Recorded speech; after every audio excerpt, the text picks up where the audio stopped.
We have just returned from our trip to Switzerland to see our family and to vacation together for the first time since our son and daughter-in-law Kyle and Lauren were married. In today's video, I will be getting back into the rhythm of homemaking here where we live in Texas and as we wrap up summer. And at the end, I will have some highlights of our trip to Switzerland, so be sure to watch till the end for that.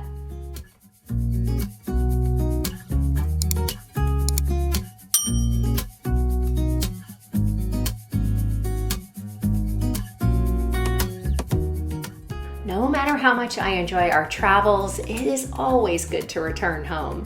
I find that I even look forward to the task that seemed mundane previously. Returning to the rhythm at home feels good. While we were away, our little makeshift vegetable garden came to life and the weeds took advantage of our absence. So after unpacking and catching up on all of the laundry, weeding was one of the first tasks that I wanted to tackle. For me, summer brings a distinct rhythm to homemaking. It shifts from the structure of the colder months to something more fluid and flexible. Everything is more relaxed and spontaneous, a pattern that we carry over from when our kids were home from school and we had a break from most scheduled activities. We focus more on time enjoying outdoor activities, time with family and friends, maybe a little more spontaneity in that, and usually vacations away from home too. Let me know what you've been up to this summer in the comments. Are there special activities that you enjoy, like gardening, hiking, or swimming? Those are some of my favorites. Did you have travel plans or special time to spend with family and friends? I'd love to hear what you've been up to.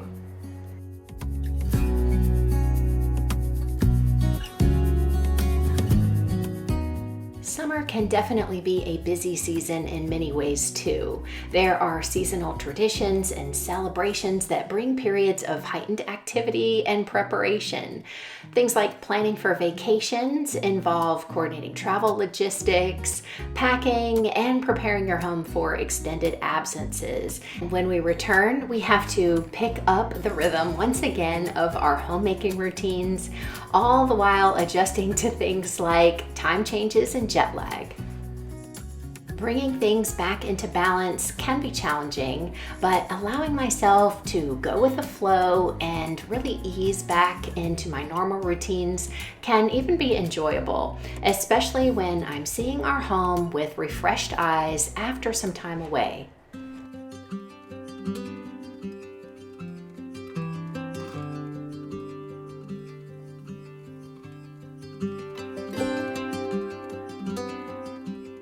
The rhythm of summer homemaking involves finding harmony between taking advantage of the season's leisure and maintaining the necessary tasks to keep the household running smoothly.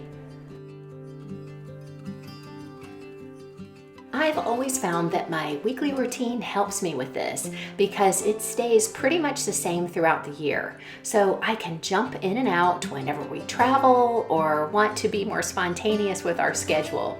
I will link some videos below to show you how I organize my homemaking tasks throughout the week. So if you'd like to check those out, they'll be in the description box below the video. For instance, Tuesday is the day I wash our bedding. So the first Tuesday that we're home, I will try to get that done. I just pick up where I left off, and that works really well for me.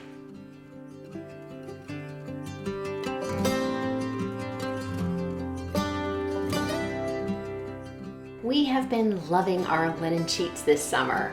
They are so soft and keep us cool, and while I really don't mind the relaxed, wrinkled look generally, I really do like to iron the top edge of our sheets and our pillowcases.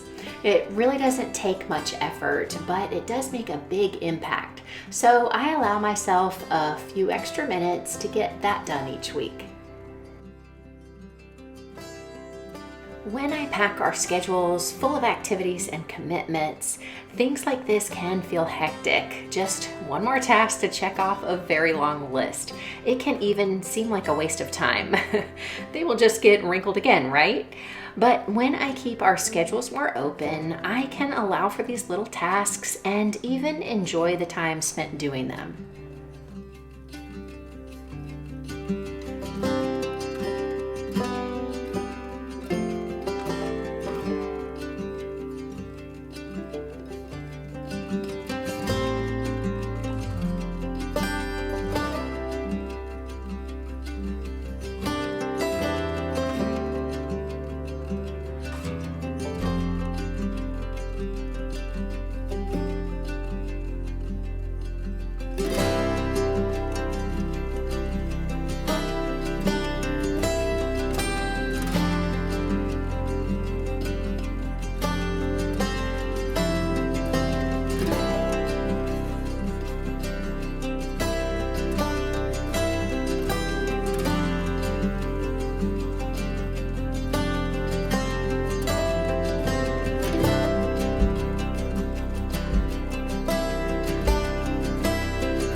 On our previous trip to Switzerland, we found these pretty bowls and I bought 3. Because I like them so much, we asked my mother-in-law to get more, and so she had some waiting for us. So now we have 4 of each that I know we are going to use regularly, and they are nice for serving nuts and dips when we have guests, and that's why I initially just bought 3. After our last trip, I found that we were reaching for these daily, and I decided to replace the small white ones that we use every day that were looking very tired for more of these. And so now I'm glad to have a complete set.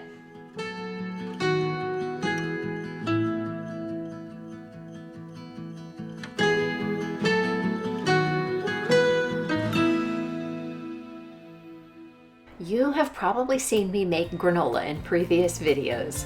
It is definitely part of my routine in that I need to make it almost every second week to keep it well stocked because we have it for breakfast almost every day during the weekday because it's fast and easy and we really love it. In fact, we stopped buying regular cereal, commercial cereal from the grocery store over a year ago, and we don't miss it at all. We never seem to get tired of having granola in different ways.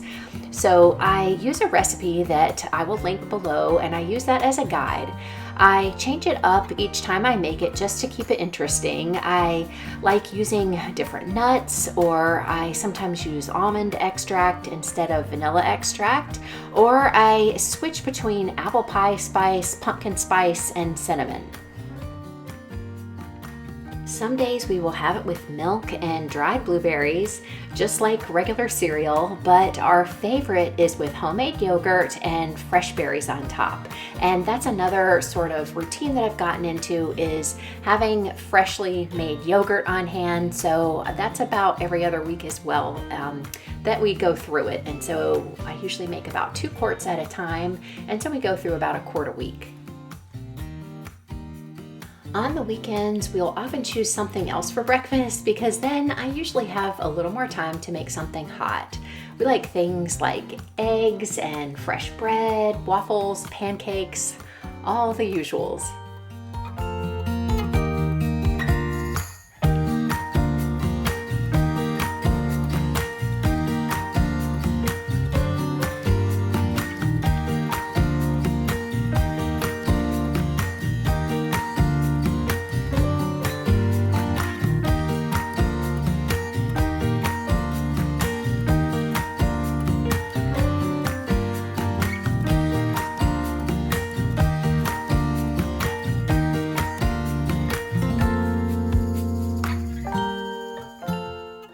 Once I have all of the granola ingredients well incorporated and nicely coated with the oil and maple syrup, I bake it for about an hour at 350 degrees Fahrenheit, and I take it out to stir every 20 minutes.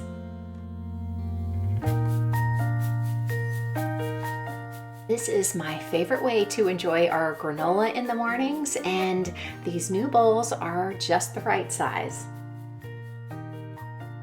I serve about a 1/4 cup of the granola, topped with 2 large dollops of my homemade plain yogurt and some wild blueberries that were previously frozen and thawed on top of that. It's a great nutritionally dense breakfast to start the day.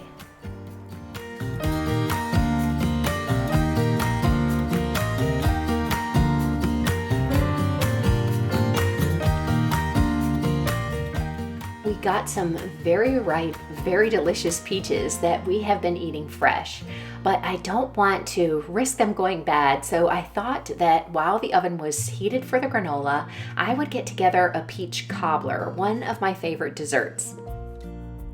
I will link the recipe I'm using down in the description box. It's a really good one.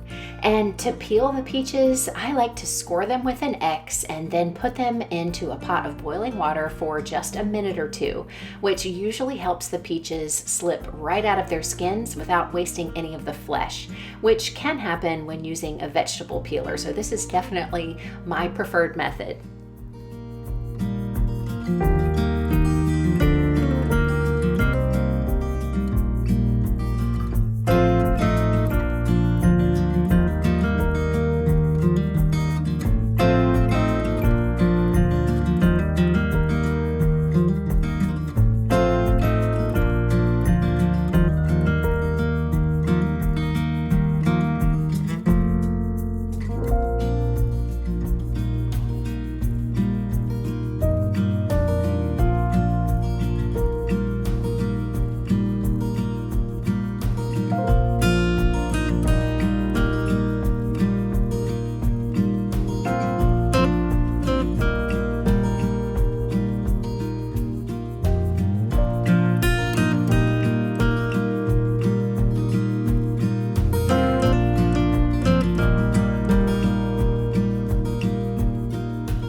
how easily these peel. I love doing it this way, and it works really well for peeling tomatoes too.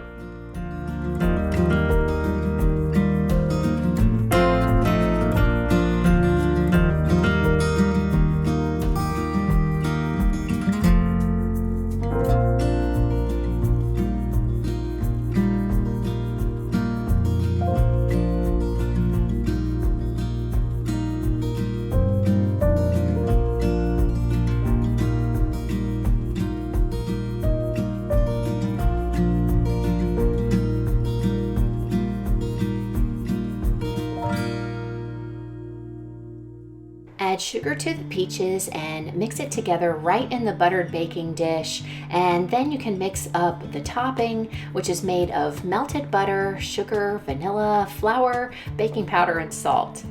I made this earlier in the summer for a get-together with friends. Peyton wasn't there, so I didn't need to make it gluten-free, and everyone loved it. That time I used regular all-purpose flour, but this time I'm going to try using the Namaste gluten-free flour blend.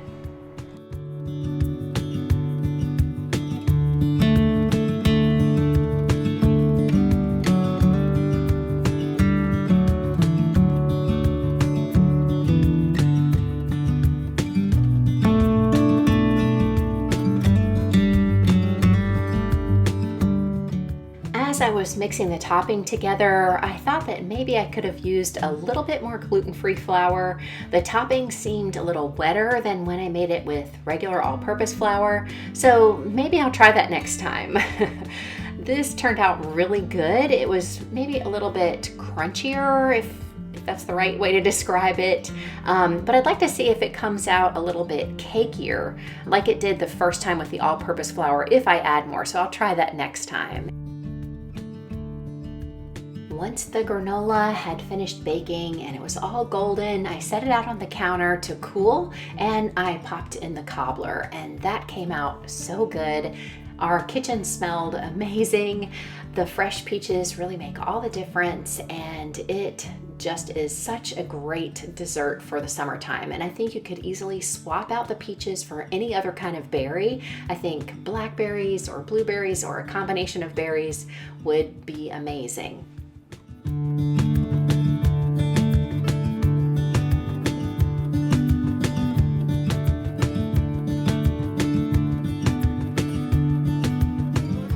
Our new bowls are just the right size for a nice portion, and of course a scoop of vanilla ice cream on top makes the perfect combination.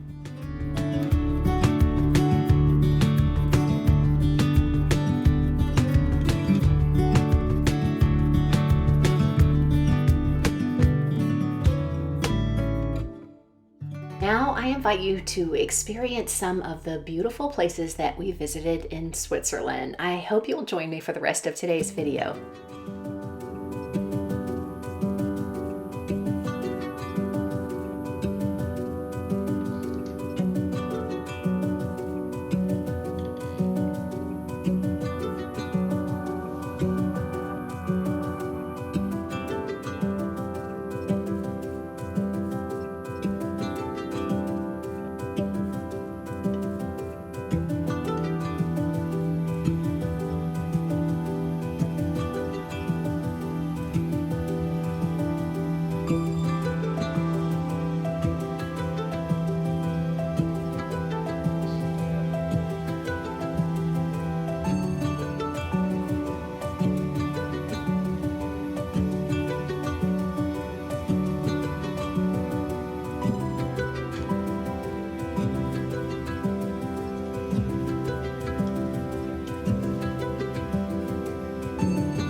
Oh yeah, you have to prove that.